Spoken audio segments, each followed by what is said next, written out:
Number 10. The Machete Chaos. Around 4 a.m. one day in February 2018, a woman was attacked by her boyfriend with a machete. 31-year-old Sarah Wetham from Manchester, UK, was sleeping peacefully when 40-year-old Aaron Condor assaulted her with the sharp weapon, inflicting injuries over her entire body, including a cracked skull. She was able to escape only when he turned the blade on himself. She told reporters that she thought Condor was the man of her dreams at first, but he quickly became very possessive and even hated it when she spent time with her dying father. The two first met on a night out with friends in August 2016 and moved in together only a few months later. Condor seemed like a good father to his two kids from a past relationship, according to Wetham, but their connection started to deteriorate when Condor became extremely manipulative. He was irritated when Wetham talked to other men and went out with other guys when he wasn't there. Wetham's father became terminally ill back in 2017, and she resigned from her job to take care of him. Condor, on the other hand, grew envious and angry, resulting in fights that sometimes turned physical. During one episode, he even grabbed Sarah by the hair. Things started getting really messed up in February 2018 when he verbally abused her, called her a slut, and claimed that he was an alpha male. Sarah immediately knew the relationship was over and planned to leave him the next day. She went to bed with her clothes on, but around 4 a.m., Condor attacked her with the machete. He accused her of sending a text message about another boyfriend, when in reality, the message was sent by one of her friends. Despite her attempts to explain what really happened, Condor started stabbing her, causing critical injuries. He wrapped himself around her, but Sarah managed to get free from her attacker's grip and ran away. Condor was charged with attempted murder for the incident. He eventually pled guilty to injuring with purpose and was sentenced to over 12 years in jail. Number 9. The Terrible Revenge. On July 3, 2015, after 8 p.m., a woman was stabbed to death after breaking up with her boyfriend.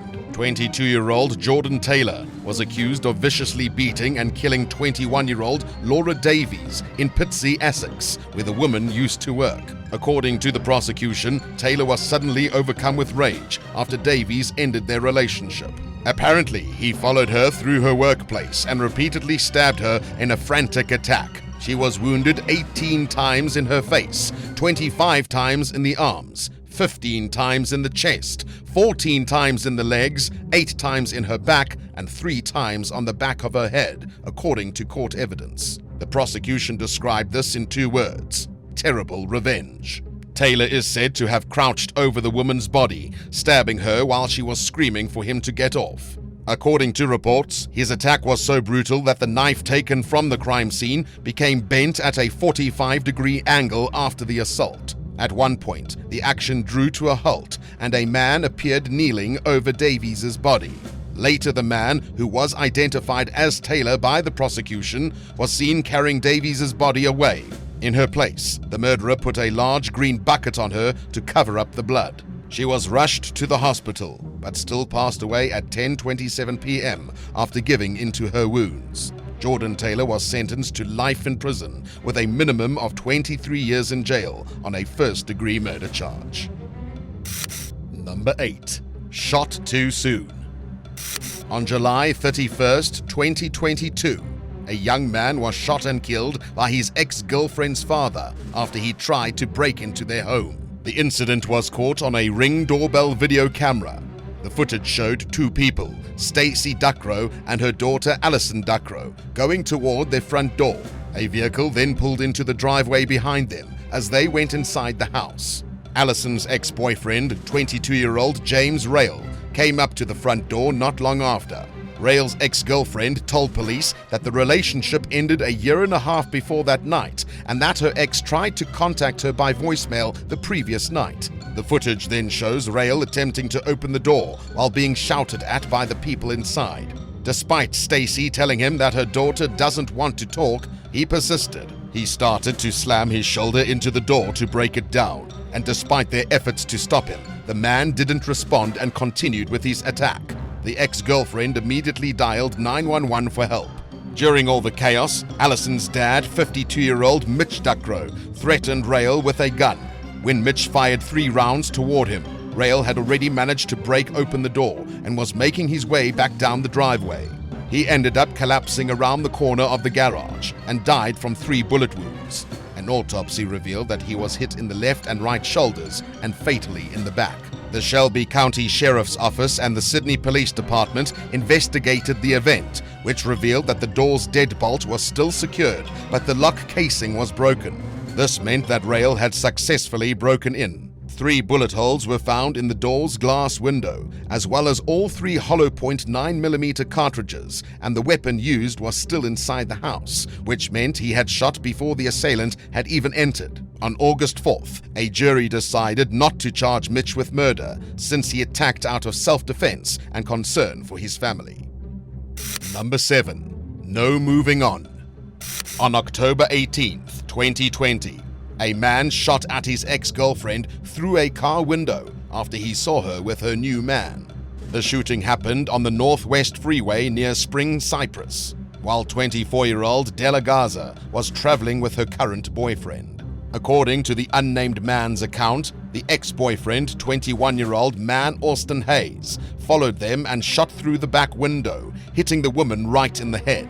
The boyfriend then rushed her to an ER, where she was later flown to Memorial Hermann, but died after giving in to her injuries. The incident was initially thought to be an act of road rage, since photos showed emergency crews and ambulances on the scene, with the area roped off and the victim getting medical attention. When authorities got to the scene, Man had already driven away, abandoning his car in a nearby parking lot. A manhunt was launched, but the suspect turned himself in a few days later. According to reports, the judge set Man's bail at $250,000 and imposed several restrictions, including wearing a GPS monitor, giving up his passport, and having no contact with the victim's family or her new boyfriend. The judge also enforced a curfew from 8 p.m. to 8 a.m. The bail was set high since the judge realized the suspect was on probation for a separate aggravated assault and a drug-related charge from back in March 2020. When he was arrested, Man was initially charged with aggravated assault with a deadly weapon, but this charge was upgraded when Garza died from her injuries. Hayes was sentenced to life in Harris County Jail on a first-degree murder charge. Number 6. End of the story. On May 17th, 2020, a man vanished out of thin air, only for a crime scene to be later discovered in his apartment. There was no sign of life coming from 40-year-old Rosalino Gutierrez Jr. 2 days after his disappearance in Kenosha, Wisconsin, his close friend Miss Beecham visited his home after failing to get in contact with him. She saw that the patio door was open and an area rug was missing, and there was blood on the floor, furniture, and ceiling. Suspecting that something was wrong, she called the police, who carried out a welfare check, and investigators discovered that the apartment had traces of a struggle and large amounts of blood. Although the victim's body was not found, authorities believed he was dead thanks to the overwhelming amount of blood found in the home. The accused killer, 42-year-old Zachariah Anderson, apparently went to Gutierrez's apartment in Wood Creek and used blunt force to kill him. The motive was jealousy over his relationship with Anderson's former lover. The killer disposed of the victim's body afterward, and the next day he was spotted on surveillance footage at a Walmart buying garbage bags, latex gloves, bleach wipes, and for some reason, cans of sardines. Investigators became suspicious when his ex-partner revealed that she thought he was tracking her movements. When they found the dead body of Gutierrez, there were burn pits at both Anderson's home and his farm. Among the ashes, they found the remains of a bleach bottle and the suspect's clothes. Anderson's trial was moved forward after the investigators found Gutierrez's DNA in his work van, with evidence of bleach scrubbing done on the interior and parts of the vehicle's carpet missing. 2 cans of sardines were also found under his passenger seat. Anderson pleaded not guilty to all of the charges and maintained his innocence throughout the trial, which only lasted a month. He was officially arrested and charged with stalking back in May 2020, and later in December of that same year, he was charged with homicide and hiding a corpse. Anderson's trial in Kenosha County concluded with the jury finding him guilty of first-degree intentional homicide, hiding a corpse, and stalking. Anderson received a life sentence in prison. Have you ever had a jealous ex? What was it like? Let us know in the comments down below, and be sure to subscribe to the channel while you're down there. Number 5. The mysterious argument.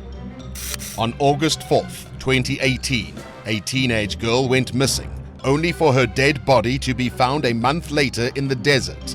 19-year-old Kira Bergman disappeared after an argument with her ex-boyfriend, 23-year-old John Christopher Clark, who later claimed that she stormed out of her apartment and he didn't see her after that. But mountain bikers found her on September 3rd with her body dumped in the desert. Prosecutors revealed that Kira was wearing the same Mission Bay sweatshirt she was last seen in, which was proof that she likely didn't make it far from the time she was last seen leaving her workplace. While Clark eventually admitted to picking her up that day, he denied killing her. Prosecutors claimed that Kira and John's phones only worked when they were connected to Wi-Fi. They said that even though Kira was missing, her phone was still linked to Wi-Fi at her apartment and at John's friend's Alonzo's house, where he was staying. They say that on August 7th, both John and Kira's phones were connected to Alonzo's IP address, which was troubling since no one had seen Kira around that time. On the other hand, the defense claimed that there was insufficient or no physical evidence to prove that John actually murdered Kira.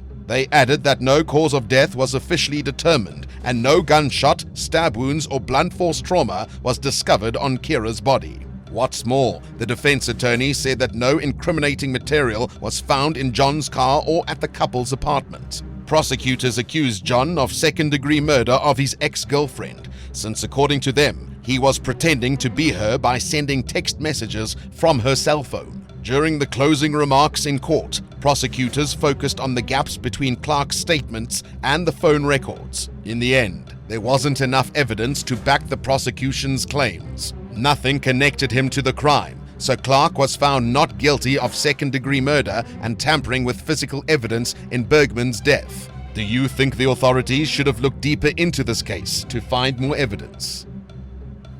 Number 4. The Last Escape. On January 26, 2022, a young woman went missing in Antioch, California. Only her phone case was found after investigations were carried out. According to her parents, 24-year-old Alexis Gabe lived with them, and when she failed to come home one night on January 27th, they got worried. They contacted her ex-boyfriend, who told them that she had visited him the night before and left around 9 p.m. The Gabes put together a search team, and her abandoned car with the key still in the ignition was discovered in Oakley that same day, only 5 minutes away from Alexis's home, but she was nowhere in sight. The city of Oakley said on May 12th that the Oakley police carried out a search warrant at a home on Bentry Way in Antioch related to Gabe's disappearance. The Post said that investigators were looking into whether she was met with foul play at that location, since it was where she was last seen alive. Later on, it was confirmed by the Oakley Police Department that the house belonged to 27-year-old Marshall Curtis Jones, the victim's ex. On May 13th, investigators found a crucial piece of evidence: Gabe's cell phone case. Detective Tyler Horn said in May that they were looking into persons of interest, but would not disclose their names until more information was found. After investigations, Alexis was believed to be a victim of homicide. An arrest warrant was issued for her ex-boyfriend Jones, whom they thought killed the young woman at his home in Antioch. The police found the cell phone case with Jones's DNA near his home. What's more, GPS tracking in Alexis' car as well as surveillance footage showed a direct route from Jones's house to where her car was abandoned. The suspect left California for Washington within days of the woman's disappearance, since he had a small network of family over there. Officials issued an arrest warrant for Jones on June 1st, and when they tried to arrest him at a Seattle home, he charged toward the officers with a knife. He was charged with the killing of Alexis Gabe, but was slain in Washington by members of the Pacific Northwest Violent Offenders Task Force during the attempt to capture him. Number 3. Friends No More. On August 30th, 2015, a young woman was lured into a hike where her ex-boyfriend shot her before shoving her dead body off a cliff. When 18-year-old Jolie Callan first met 20-year-old Lauren Danielle Banner, It was clear that he was possessive and wanted Callan to spend time with only him and his friends.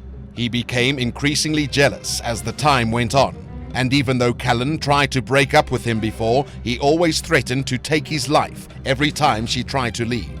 Eventually, she succeeded in ending their relationship, but just a few months later, he contacted her and asked if she would go on a hike with him as friends. She agreed, and even joked about it with another friend, texting her and telling her that if something happened, she was with her ex. Tragically, the hike proved to be fatal. The two went out with Callan's dog Kibba at Pinhotty Trail in Alabama's Chia State Park. Bunner documented the day's events on his Instagram with 3 pictures of his ex, and the final one taken minutes before he shot her twice with a .22 bear claw. Bunner shot his ex in the back of her head with the first bullet, and when she fell down, he shot her once again in between the eyes. He then pushed her off a 40-foot cliff. Bunner then called 911 and confessed to the murder, saying he wanted to turn himself in for killing his ex-girlfriend. He was arrested and charged shortly after the victim's body was discovered. He pleaded not guilty at his trial in November 2015, claiming that he and Callan had a death pact that he couldn't follow through after killing her. His lawyers contended that since he had Asperger's, he should be granted juvenile offender status, which meant he would be sentenced to no more than 3 years in jail, regardless of the severity of the offense. He was awarded this status, but he pleaded guilty to murder 2 years later in 2017. Despite his lawyers' requests for mercy based on Bunner's mental instability, the judge condemned him as an adult and gave him 52 years in prison. Number 2. No love, only greed. In December 2019, a man was discovered dead 3 years after going missing, and his ex-boyfriend was responsible. Montgomery County District Attorney's Office in Pennsylvania says that 22-year-old Rashid Young's body was identified through dental records after his family had been searching for him since he went missing. They said Young had been stabbed to death and his remains were found on September 30th, 2019 at Auberry Arboretum in Philadelphia. Police detained Young's ex, 20-year-old Keshawn Sheffield, whom they said took the man's phone and money and pretended like he was still alive. The investigation started 2 weeks after Young's family hired a private investigator who launched a deeper investigation into the case. Authorities revealed that Young and Sheffield had been in a romantic relationship for about 2 years before Young went missing, based on cell phone records and a confidential informant who was apparently a former lover of Sheffield. According to police, Keshawn fatally stabbed Rashid at his apartment on August 19, 2019. Police officers were called to the scene on the same day after water was reported coming out of it. The apartment was flooded and ransacked, with holes all over the walls, broken doors, and scattered trash. In a later investigation, it was discovered that Sheffield sought help from another former lover to dig a hole at the Arboretum and dispose of Young's body there. To hide the fact that Young had been killed, Sheffield reportedly used the man's phone and social media accounts to speak with his family while draining his bank account. Sheffield faced multiple charges, including first-degree murder, third-degree murder, theft, receiving stolen property, and fraud. He was given a mandatory sentence of life in prison. Number 1. The ultimate standoff. In March 2023, around 3 a.m., a man shot and killed his girlfriend after threatening to shoot the residents of a home. According to police and witnesses, a 48-year-old Brooklyn man, Peter Hibbert, allegedly killed his 49-year-old girlfriend, Jacqueline Wilson, and even threatened her daughter by saying that he shot her mom, which meant he could shoot the rest of the people in the house too. The incident happened on a Sunday, and the man was believed to have shot his ex multiple times before barricading himself in the home's crawl space for 2 hours during a standoff with SWAT teams. He was later taken in by police officers. A neighbor reported seeing the authorities with their guns aimed at the building and was worried about getting caught up in the crossfire. The witness also reached out to the husband of the victim's daughter after seeing the commotion, but he only responded by saying that he would call him back and mentioned that they had locked themselves in the bedroom with the baby in order to protect themselves. Peter Hibbert allegedly shot at the door twice, but the son-in-law of the victim on the other side was not hit. In response to a 911 call, police went to the home on East 96th Street around 2:58 a.m. They found the victim Wilson with gunshot wounds to her head, torso, and leg. They also located Hibbert in the basement of the building, along with a gun in the victim's bedroom that was used in the shooting, and he had a cut on his arm that was later treated at Kings County Hospital. Hibbert is believed to have been the victim's boyfriend of 2.5 years, according to witnesses. The neighbor shared that the man was dependent on the victim, since she bought him a car and took care of the household, while he followed her around like a puppy and spoke very little. Hibbert was taken into custody, and as of now, he awaits trial. In court, Judge Simeon Haniff ordered that Hibbert be held without bail until his next hearing, since he faces charges of murder, attempted murder, and weapon possession. While a motive is not entirely clear, it's possible that Wilson tried to break up with the man, causing the violent response. Thanks for watching. Which one of these ex-boyfriend crimes make you never want to date again? Tell us in the comments below, and don't forget to subscribe. See you next time on The Bad Badger.